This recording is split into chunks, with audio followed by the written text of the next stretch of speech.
gente, bom dia, prazer estar com vocês mais uma semana, essa semana de videoaula referente ao primeiro ano médio. A gente vai falar um pouquinho sobre o nosso quiz da semana que vem. Já vou compartilhar com vocês aí na tela algumas dicas para que a gente possa ter um quiz bem sucedido, para que vocês possam se preparar, para que a gente possa ter um norte, para que vocês possam aí estarem bem preparados para poderem pontuar, ganhar o prêmio de vocês e terem a pontuação no segundo bimestre. Vamos lá? A professora colocou para vocês estudarem aí, para referente ao primeiro ano médio, eu coloquei para vocês estudarem o capítulo 7, o capítulo 8, não, o capítulo 6, o capítulo 7, o capítulo 9 e o capítulo 10, correto, gente? 7, 9 e 10. Então, 7 hebreus, 9 gregos e 10 romanos, tá bom? 7, 9 e 10. Conferindo? Então, vamos lá. Primeiro, hebreus. Está aí o slide para vocês. Os hebreus, gente, lembrando que esses slides, eles estão pontuando para que vocês possam, através desses tópicos, vocês estudarem, tá? Eu não vou perguntar assim, por exemplo, o povo hebreu era de origem o quê? Aí você responde semita. Não, isso é pergunta boba. A professora não vai perguntar isso para o ensino médio, para o primeiro ano médio.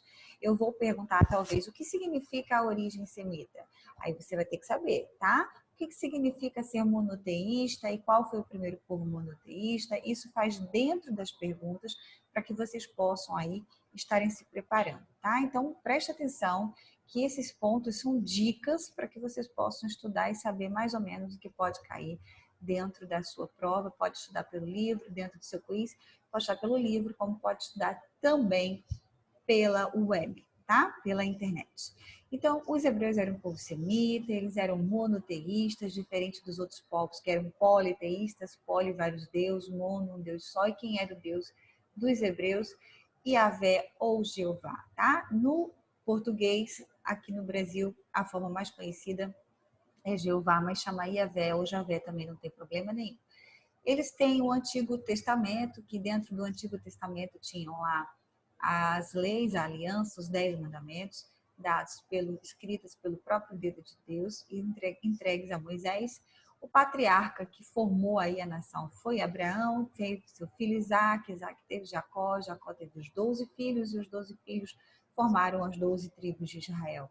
Eles tiveram logo em seguida, assim que formou a nação, o período do juízo, que foi um período em que eles começaram a conquistar as terras que foram prometidas a eles. Eles passaram anos aí conquistando essas terras prometidas, essa terra chamada Terra Prometida. Vários povos estavam lá instalados nessa terra e eles tiveram que guerrear e desapontar esses povos. Nós tivemos também o período dos reis. O primeiro rei foi o rei Saul. Depois a gente teve o rei Davi, o filho de Davi, Saul. Tivemos o rei Saul, desculpa aí, gente. Aí depois nós tivemos Davi, que não tinha nada a ver na linhagem sanguínea com Saul, tá? Ele era genro de Saul. Nós tivemos Salomão, sim, filho de Davi. Roboão, filho de Salomão. E na época do rei Roboão, o reino ele foi dividido. Foram 10 tribos para um lado e 2 tribos para o outro. E teve essa divisão que nunca mais essa nação se juntou como uma nação toda.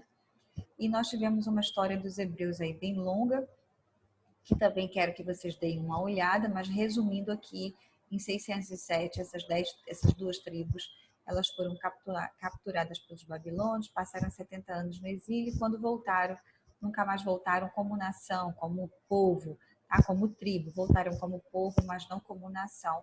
E o final mesmo dos hebreus enquanto nação foi no ano de 70, depois de Cristo, onde Roma, que estava ali dominando aquela parte da Judéia, destruiu a cidade, destruiu Jerusalém, destruiu o segundo templo que foi construído, e aí houve a diáspora hebreia, tá? Que foi a fuga em massa, foi a dispersão do povo, e eles foram se filtrando em outras nações, e eles continuaram existindo enquanto costume, enquanto povo, enquanto raça, mas não enquanto nação, tá bom? E o legado que os hebreus nos deixam, entre outros, é a Bíblia, que é usada hoje por bilhões de pessoas em todo o mundo, e o monoteísmo, que é a crença em um único Deus poderoso, e a fé, que os outros povos não viviam pela fé, eles viviam pela vista, por adoração de imagens, E os hebreus, eles vão trazer agora que a fé é uma comunhão com Deus, é acreditar no que você não pode ver e que você não precisa de imagem nenhuma para isso, tá bom? Então aí os hebreus, eles vão corresponder para você ao seu capítulo 7. E ainda dentro do capítulo 7, a gente vai ter os fenícios, que também eram de origem semitas. O território deles era desfavorável para a agricultura, porque era um território íngreme, pedregoso, e aí eles se especializaram nas navegações marítimas. Suas cidades eram cidades-estados, que eram aquelas cidades independentes entre si, que uma não prestava conta para a outra. O governante, ele era o juiz e ele era o sacerdote ao mesmo tempo, e que ficasse decidido ali, as outras cidades-estados não se metiam, tá? Fundaram, as principais delas, tá aí, Bíblia, Sidon, Tiro e Ugarit, e nós tivemos várias colônias fundadas aí pelos fenícios ao longo das suas rotas marítimas, conforme eles iam comercializando. A mais famosa delas no norte da África é a colônia de Cartago. Qual é o legado que os fenícios deixam para a gente? O alfabeto fenício com 22 sinais, foi um grande avanço, e através desse alfabeto fenício surgiram depois o alfabeto grego aprimorado, o latino, o árabe, o hebreu e o indiano, ou seja, nós hoje temos um alfabeto melhorado, modificado ao longo dos milênios, mas de origem fenícia. É um grande legado, né, gente? Os persas, tá aí dentro ainda do capítulo 7, que a professora passou para vocês para o quiz, eles eram de outra origem, tá? Origem indo-europeia, indo-europeus, eles conquistaram lá o Planalto do Irã. Eles existiam primeiro como dois povos, os medos e os persas, e aí Ciro o Grande, ele conquistou os medos e formou o grande império persa, tá? Os sucessores de Ciro, Cambises, Dario e Xerxes, Dario I, e a expansão, o professor errou a letrinha aí, tá? A expansão do Império Persa declina com a derrota de Dario I na Batalha da Maratona. Vai dar uma olhadinha que batalha foi essa da Maratona. E a derrota de Xerxes para os gregos, tá? Em 330 a.C., esse império foi conquistado pelo macedônio Alexandre o Grande, o famoso Alexandre o Grande.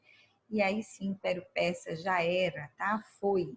E qual é o legado do Império Persa? A cunhagem de moedas com a face dos governantes. Nossas moedas hoje não tem lá a foto, a imagem esculpida ou de um governante ou de uma governante, ou que esculpida também. Hoje em dia a gente tem moedas com formatos da natureza, com animais, mas essa cunhagem de moedas com foto do governante, com a imagem dele, com o busto, ela vem dos persas, foram eles que inventaram, tá? E começou com a imagem lá na época do rei Dario I, as moedas de prata e ouro tinha lá a carinha dele. Seguindo, a gente tem o capítulo 9, que corresponde aos gregos, tá? A ocupação da área conhecida como Hélade é correspondente à Grécia. Esses primeiros povos foram os jônios, os aqueus, os eólios e os dórios, tá? Todos eles se auto-intitulavam helenos. Por isso a gente tem aí uma nação chamada helenística. Eles eram politeístas, diferente dos hebreus, eles adoravam vários deuses. Na verdade, gente, dessa galera aqui, só quem era monoteísta eram os hebreus, tá? Tanto os fenícios como os persas também politeístas.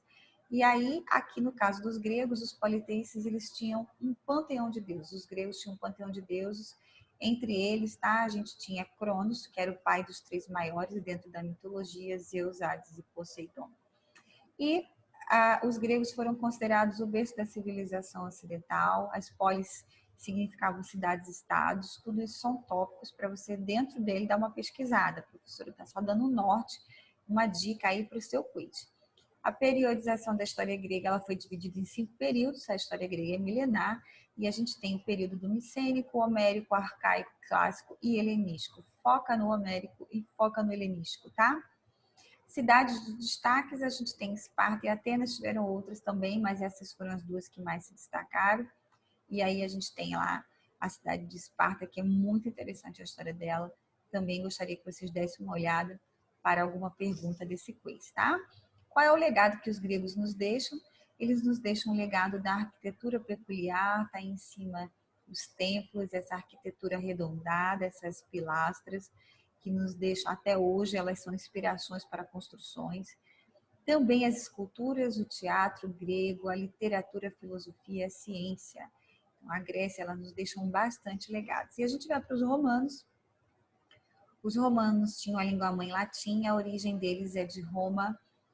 Essa origem romana, ela tem tanto uma concepção, ela tem tanto uma explicação histórica como uma explicação mitológica, e eu quero que vocês olhem as duas.